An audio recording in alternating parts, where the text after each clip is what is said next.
Assalamualaikum warahmatullahi wabarakatuh. Alhamdulillahirabbil alamin. Allahumma shalli ala sayyidina Muhammad wa ala ali sayyidina Muhammad.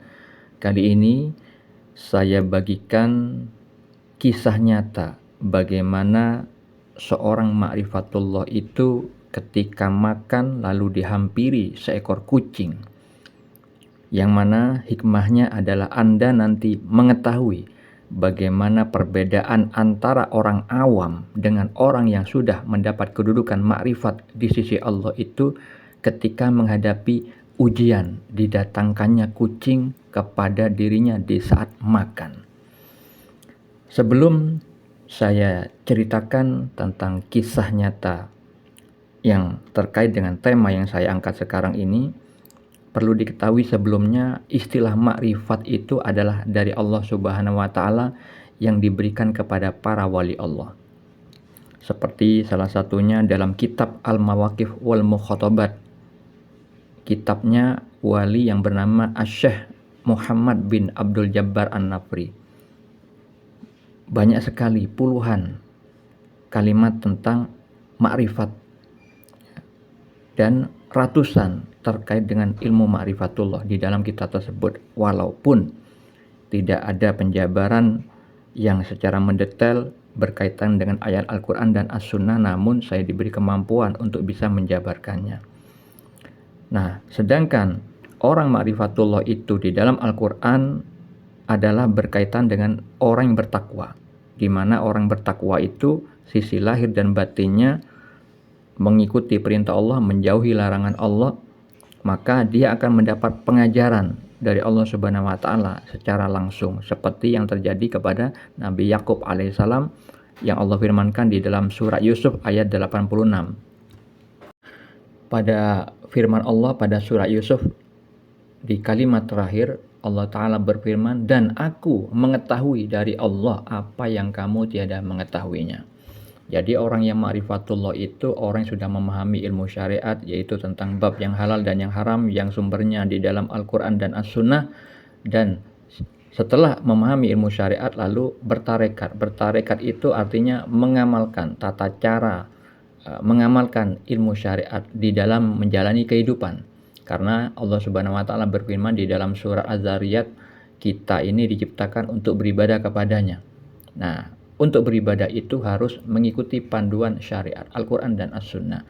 Nah, kalau misalkan orang itu sudah bersyariat, bertarekat, kemudian dia lulus ujian, maka dia mendapatkan hakikat, yaitu kebenaran hakiki dari Allah Subhanahu wa taala, seperti yang dikatakan Sultanul Aulia Syekh Abdul Qadir Al-Jilani, lakukanlah hukum-hukum Allah maka kamu akan mendapatkan hakikat. Maksudnya, amalkan ilmu syariat di dalam menjalani kehidupan. Nantinya kalau sudah lulus ujian kebaikan dan keburukan yang Allah firmankan di dalam surah Al-Anbiya ayat 35, dan sudah lulus uji dari perintah dan larangan, maka akan sampai kepada kebenaran hakiki, yang mana pengetahuan itu berupa ilmu laduni, pemberitahu ilmunya dari Allah langsung.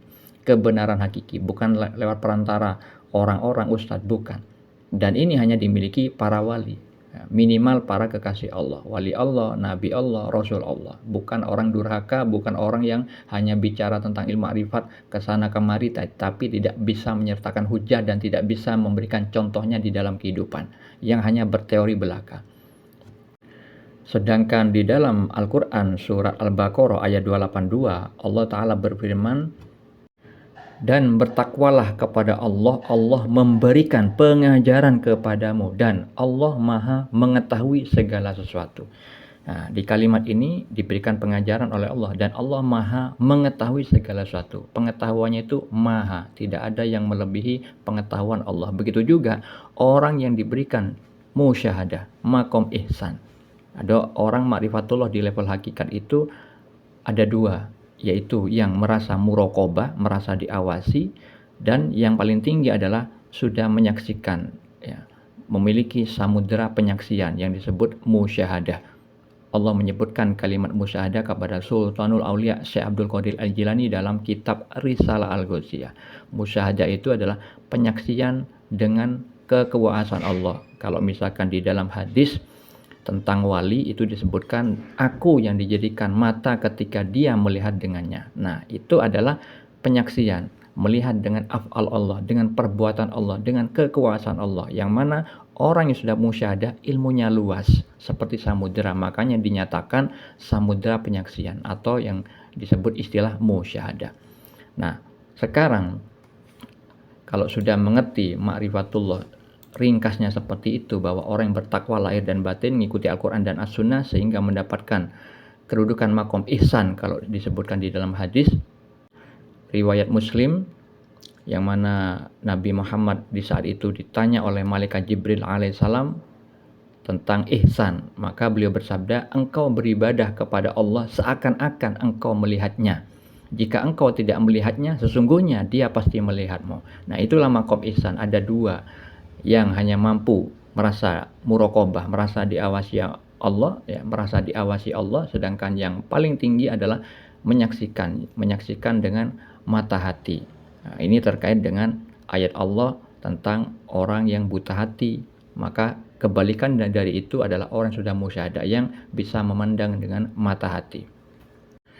Jadi kisah nyatanya itu ketika orang yang sudah ma'rifat, ya, ma'rifatullah di level hakikat, makom ihsan, yang dia bisa memandang dengan samudra penyaksian, apapun yang dilihatnya bisa dijadikan zikrullah, mengingat Allah. Ya, seperti yang terjadi kepada si Fulan, bukan namanya sebenarnya. Fulan ini adalah salah satu cici dari almarhum Kiai Haji Hasan Sepuh Genggong, yang Anda mungkin mengenalnya. Cari di Google atau YouTube siapa Kiai Hasan Sepuh Genggong itu, dalam dunia spiritual pasti tahu. Jadi ketika Fulan itu makan lalu dihampiri kucing, langsung ya melihat Allah dengan mata hatinya. Bukan berarti melihat zatnya Allah, bukan, tapi melihat tanda-tanda kebesaran Allah, tanda-tanda kekuasaan Allah, yang mana tanda-tanda kebesaran Allah itu hanya bisa dilihat oleh orang yang terbuka mata hatinya. Karena Allah berfirman di dalam surah Yusuf ayat 105 tentang orang yang buta hati tidak bisa melihat tanda-tanda kebesaran Allah. Allah Ta'ala berfirman, dan berapa banyak tanda-tanda kebesaran Allah di langit dan di bumi yang mereka lalui, namun mereka berpaling daripadanya. Nah, orang buta mata hati difirmankan pada ayat ini sudah melihat ya, apapun yang ada di langit dan di bumi dilalui aja. Karena apa? Melihat dengan mata lahiriah. Sedangkan kebenaran hakiki itu hanya bisa dilihat dengan mata hati. Makanya Allah berfirman, namun mereka berpaling daripadanya, tidak bisa mengambil hikmahnya atas tanda-tanda kebesaran Allah itu. Sedangkan si Fulan dalam kisah ini melihat tanda-tanda kebesaran Allah. Seperti apa? Kucing datang itu bukan datang dengan sendirinya, melainkan sudah dicatatkan takdirnya, seperti halnya yang disabdakan Nabi di dalam hadis riwayat Muslim nomor 2653. Rasulullah bersabda, Allah telah mencatat takdir setiap makhluk sebelum 50.000 tahun sebelum penciptaan langit dan bumi. Nah, itu salah satu tanda kebesaran Allah. Ketika makhluk datang kepada Fulan, Fulan langsung zikrullah. Jadi melihat Allah ini maksudnya melihat dengan mata hatinya terhadap tanda-tanda kebesaran Allah. Akhirnya mengingat firman Allah di dalam Al-Quran, mengingat sabda Nabi. Nah, itulah orang yang di level hakikat selalu apa? Mengingat firman Allah, mengingat sabda Nabi. Nah, karena di dalam kitabnya wali juga melihat Allah itu bukan melihat zatnya, tapi melihat tanda-tanda berupa firmannya, ya, berupa as-sunnah, hadis-hadis Nabi, seperti itu. Nah, ketika Fulan sudah melihat kucing itu, maka dijadikan sarana beribadah. Yang pertama, dia memberi makan, membelikan makanan. Misalkan dia sukanya ikan, maka dibelikan ikan. Ya, karena memberikan makan kepada kucing itu adalah bernilai sedekah. Seperti hanya Nabi bersabda, memberi kebaikan kepada makhluk bernyawa itu mengandung nilai sedekah. Seperti hanya yang terkenal di dalam hadis tentang pelacur yang memberi minum kepada seekor anjing yang diriwayatkan Muslim. Ya. Itu kan masuk surga diampuni oleh Allah gara-gara memberi minum kepada anjing. Nah, itu karena sedekah. Sedangkan sedekah itu menghilangkan kemurkaan Allah. Nah, disitulah apa yang dilihat sepele oleh orang awam, kucing, kalau dilihat orang awam hanya kucing yang datang. Mungkin langsung langsung diusir. Tapi orang yang sudah ma'rifatullah di level hakikat menjadi sarana ibadah. Semoga bermanfaat. Assalamualaikum.